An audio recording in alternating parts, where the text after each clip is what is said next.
یا اللہ یا ربی یا اللہ یا اللہ یا اللہ۔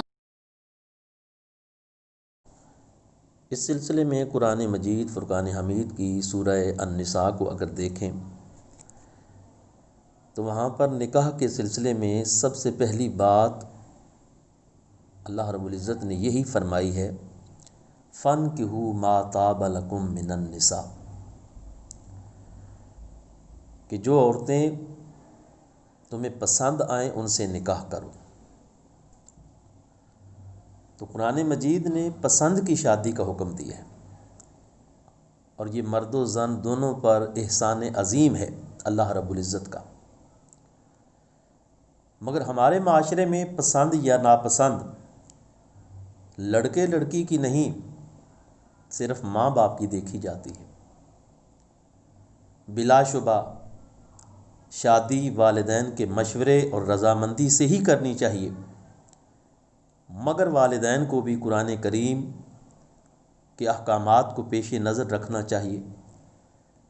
اور اپنی مرضی کو اولاد پر مسلط نہیں کرنا چاہیے، کیونکہ یہ ان کے مستقبل کا سوال ہے۔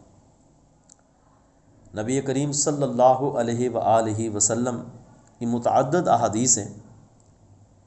جن میں آپ صلی اللہ علیہ وسلم نے مرد اور عورت کو اس سلسلے میں اجازت عطا فرمائی ہے کہ وہ آپس میں ایک دوسرے کو پسند کر لیں۔ سنن ابو داؤد شریف کی روایت ہے،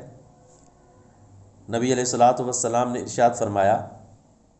تم میں سے جب کوئی کسی عورت کو پیغام نکاح دے، پھر اگر وہ خوبیاں دیکھ سکے جو اس کے نکاح کا سبب بن سکیں تو ضرور دیکھے۔ اذا خاطب احدکم المرأۃ فإن استطاع أن ينظر إلى ما يدعوه إلى نکاحها فليفعل۔ سنن ابو داؤد کی یہ روایت ہے کہ کسی عورت کو جب پیغام نکاح دیں تو پھر اس کی خوبیوں کو اگر دیکھنا ممکن ہو تو ضرور دیکھا جائے۔ اسی طرح حضرت مغیرہ بن شعبہ رضی اللہ تعالی عنہ سے مروی ہے کہ میں نے ایک عورت کو پیغام نکاح بھیجا تو رسول اللہ صلی اللہ علیہ وسلم نے مجھ سے فرمایا، هل نظرت الیہا، کیا تم نے اس عورت کو دیکھا ہے؟ قلت لا، میں نے عرض کی نہیں یا رسول اللہ صلی اللہ علیہ وسلم۔ تو آپ نے فرمایا، اسے دیکھ لو، اس سے تمہارے درمیان مزید محبت اور الفت پیدا ہوگی۔ اسی طرح صحیح بخاری کے اندر یہ روایت موجود ہے کہ جو بالغ لڑکی ہے اپنے ولی کی بنسبت اپنی ذات کے متعلق وہ خود زیادہ حقدار ہے، اور کنواری لڑکی سے بھی اس کی ذات سے متعلق اجازت لی جائے، پوچھا جائے کہ کس سے نکاح کرنا ہے یا جس سے ہم تیرا نکاح کر رہے ہیں، آیا وہ نکاح تمہیں پسند ہے؟ حضرت حنسا بنت خزام بالغ لڑکی تھی، ان کے باپ نے اس کی رضامندی کے خلاف اس کا نکاح کسی مرد سے کر دیا، تو فَأَتَتْ رسول اللہ صلی اللہ علیہ وآلہ وسلم فرد نکاحہا، تو وہ نبی پاک صلی اللہ علیہ وسلم کی خدمت میں حاضر ہوئی، آپ نے اس کا نکاح رد کر دیا۔ یہ بھی صحیح بخاری کے اندر روایت ہے۔ اسی طرح سنن ابو داؤد شریف کے اندر ایک اور روایت ہے کہ نبی کریم صلی اللہ علیہ وآلہ وسلم کی خدمت میں ایک بالغ لڑکی حاضر ہوئی اور کہا کہ اس کے باپ نے اس کی مرضی کے خلاف اس کی شادی کر دی ہے، تو نبی کریم صلی اللہ علیہ وآلہ وسلم نے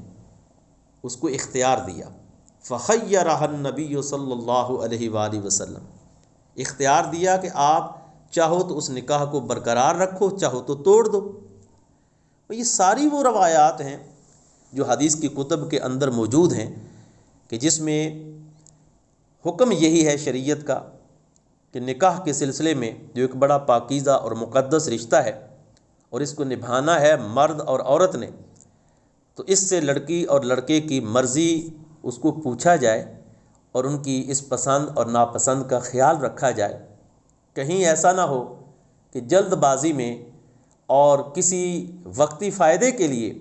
خواہ مخواہ ایک قدم اٹھایا جائے اور بچوں پر اپنی مرضی کو مسلط کر کے ساری زندگی انہیں جہنم میں ڈال دیا جائے، اسلام اس کی بالکل بھی اجازت نہیں دیتا۔ اللہ ہم سب کو توفیق نصیب فرمائے۔